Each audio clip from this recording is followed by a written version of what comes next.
Data reto novo para cada de nós. Nós a decidir de fazer esaki de boots, de militar categoria. E data algo fácil, é challenge mirando com data prome biaha que nós vai correr ronde e nós a decidir não somente fazer de keds, pero de boots.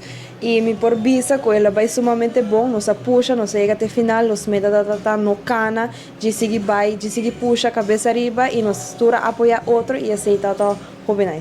Nós quer puxa nós mesmos para seguir vai mais adiante e nós avisa nós mesmos vai correr challenge de mais grande tá de correr de boots e passando também nós por mostrar outra pessoa que se a nós por outro ainda também por assim. Amigo minha amiga de Polônia, tá é o único dos que a participar da categoria de militar.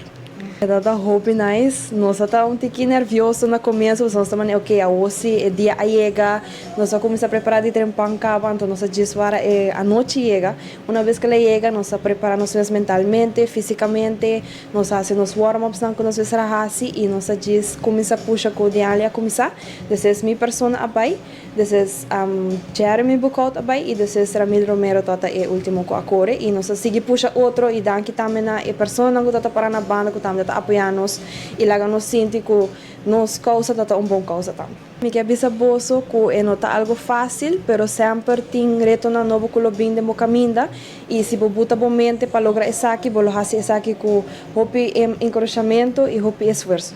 Nós trabalhamos como teamwork, a meta tá para nós lograr junto e nós seguir puxar outro para nos prometer. O dia vai hopi bom, tá base dura para a meta tá para nós lograr junto. Para outra área, eu participar de novo e me lo zorg para me lo hacer melhor de lo que mais aqui não.